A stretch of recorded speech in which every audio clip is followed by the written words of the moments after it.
नमस्कार, कैसे हैं आप लोग। उम्मीद करता हूं कि आप लोग बहुत बेहतर होंगे।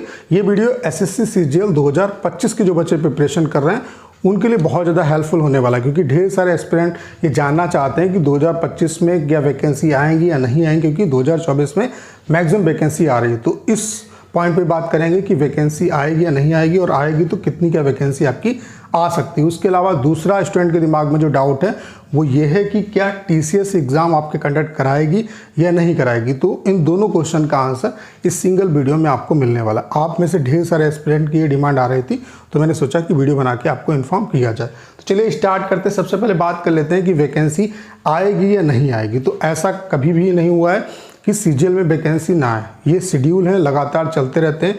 मतलब वैकेंसी कम भले आ सकती है, लेकिन एग्ज़ाम ऐसा नहीं है कि उसमें वैकेंसी बिल्कुल नील हो। और लगातार जैसे कि सीएचएसएल का एग्ज़ाम है, सीएचएसएल का एग्ज़ाम है, सीजीएल का एग्ज़ाम है, एमटीएस का एग्ज़ाम है, जो भी एसएससी के कैलेंडर में एग्ज़ाम है वो लगातार हर साल आपके होते हैं। ठीक है, तो वैकेंसी तो आएगी। अब वैकेंसी कम ज़्यादा आ सकती है, वो एक अलग क्वेश्चन है, उस पर भी बात कर लेंगे। अब बात कर लेते हैं यहाँ पे कि टीसीएस एग्ज़ाम कराएगी या नहीं कराएगी। अभी जो जितने भी एग्ज़ाम है वो तो टीसीएस ही करा रही, चाहे वो क्वेश्चन बनाना हो या एग्ज़ाम कंडक्ट कराना हो, पूरा काम जो है वो टीसीएस देख रही है, क्योंकि नया वेंडर अभी फाइनलाइज नहीं हुआ है। अगर हम नए वेंडर की बात करें तो नए वेंडर का, जैसे कि आपको पता होगा कि टीसीएस का जो मतलब टेन्योर है वो लगभग समाप्त हो गया, लेकिन फिर भी अभी जो नया वेंडर है फाइनलाइज ना होने की वजह से एग्ज़ाम टीसीएस ही करा रही है।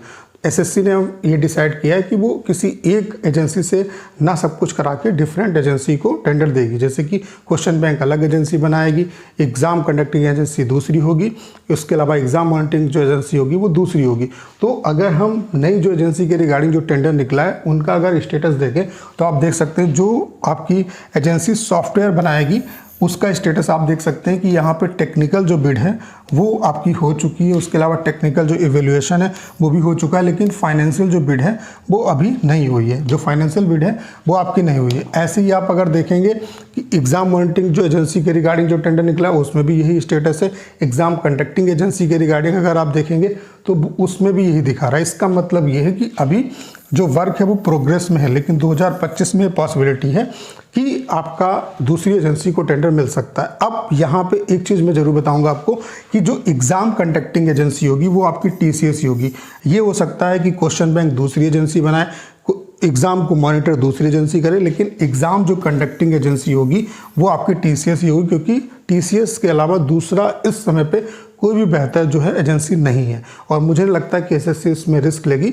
जो आपके एग्ज़ाम कंडक्ट कराने का जो टेंडर है वो टीसीएस को ही मिलेगा, और TCS one of the best है। सबसे अच्छा जो एग्ज़ाम है वो टीसीएस ही करा सकता है। अभी आप देख सकते हैं कि प्रेजेंट सिनेरियो में ढेर सारे जो एग्ज़ाम है उनमें मतलब पेपर लीक या इन सब की प्रॉब्लम आ रही है।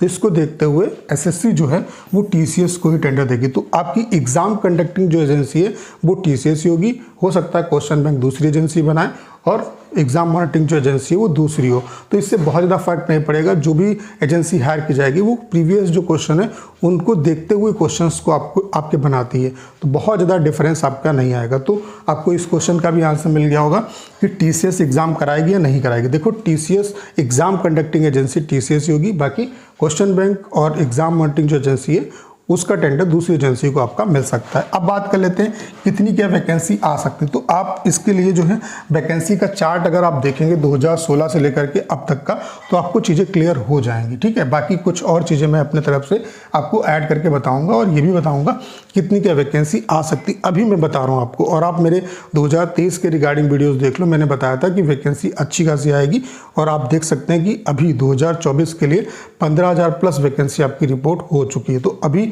2025 वालों के लिए मैं प्रेडिक्शन अभी कर दे रहा हूँ, और इस वीडियो को सेव कर लेना। जब फाइनल आपका नोटिफिकेशन आए तो इस वीडियो के नीचे कमेंट करके आप बता भी देना कि जो आपने बताया था वो सही हुआ या नहीं सही हुआ।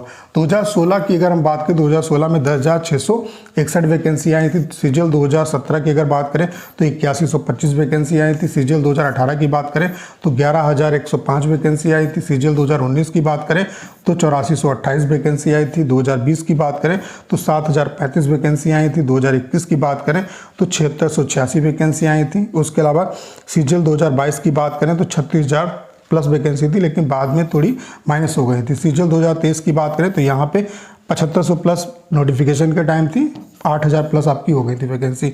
उसके अलावा सीजीएल 2024 की बात करें तो अभी नोटिफिकेशन नहीं है, लेकिन वैकेंसी जो है वो 15,000 प्लस आपकी रिपोर्ट हो चुकी है और ये अनुमान है कि 20,000 प्लस जो वैकेंसी हैं वो सीजीएल 2024 में आपको देखने को मिलेंगी। तो आप अगर ध्यान से देखो कि वैकेंसी का जो चार्ट है वो एक साल बढ़ता है, एक साल घटता है, फिर बढ़ा फिर घटा, बस ये जो लूप है यहाँ पे क्या है कि वैकेंसी लगभग सेम दिख रही है। बाकी नीचे अगर आओगे तो फिर 2022 में 36,000 है, फिर यहाँ पे 2023 में आपकी कमी, फिर 2024 में आपकी बढ़ गई, यानी कि 2025 में जो है वैकेंसी इस सिनेरियो के हिसाब से देखा जाए तो 2024 की कंपेयर में कम आएगी। ये बात 100% कन्फर्म है कि 2024 की कंपेरिजन में 2025 में वैकेंसी कम रहेगी। अब ऐसा क्यों होता है? क्योंकि एसएससी वेटिंग लिस्ट प्रिपेयर नहीं करती है, जो बैकेंड वैकेंसी वो आने वाले एग्जाम में ट्रांसफ़र हो जाती है। जैसे कि यहाँ पे देखो 2022 की जो मैक्सिमम वैकेंसी थी वो 2023 में तो ट्रांसफ़र हो नहीं पाई, 2024 में ट्रांसफ़र हो गए। अब जैसे यहाँ की जो बैकेंड वैकेंसी वो हो सकता है 2026 में ट्रांसफ़र होंगी, तो यहाँ पे 2025 में 2024 की कंपैरिजन में कम वैकेंसी देखने को मिलेगी। अब कितनी क्या वैकेंसी आ सकती है तो आप देख सकते हैं यहाँ पे जो मिनिमम वैकेंसी आई है सीजीएल में वो 7,000 प्लस वैकेंसी आई, यानी कि 7,000 प्लस वैकेंसी तो आएगी ही आएगी। अब कितनी वैकेंसी आ सकती है तो एक केस मैं आपको बता रहा हूँ जिसमें 10,000 प्लस वैकेंसी आपकी आ सकती है। वो केस ये है कि पीएसए की वैकेंसी 2024 में जो रिपोर्ट हुई है वो 4,098 वैकेंसी रिपोर्ट हुई है, जबकि 2022 में 10,000 प्लस जो वैकेंसी है वो वैकेंट रह गई थी। अगर यहाँ पे वैकेंसी 2024 में पीएसए की वैकेंसी और इंक्रीज़ अगर हो जाती है, मान लेते हैं कि ये वैकेंसी 8,000 के आसपास पहुंच जाती है यहाँ पे, तो हो सकता है कि यहाँ पे 2025 में आपको वैकेंसी 7,000 8,000 देखने को मिले। लेकिन अगर ये वैकेंसी इतनी ही रहती है, बाकी वैकेंसी ये 2025 के लिए देते हैं, तो आप ये मान के चलो कि यहाँ पे 2025 में भी आपको 10,000 प्लस वैकेंसी देखने को मिलेगी। इस वीडियो को आप सेव कर लेना, मैंने कंडीशन बता दी कि किस कंडीशन में 10,000 प्लस वैकेंसी आपकी आएंगी। तो उम्मीद करता हूँ सारी जानकारी आप बहुत अच्छे तरीके से समझ पाए होंगे। करना क्या है, इस वीडियो को 10 शेयर करना है। उसके अलावा अगर आप चैनल पर नए हैं और आपने अभी तक इसे सब्सक्राइब नहीं किया है तो प्लीज़ चैनल को सब्सक्राइब करना मत भूलिएगा।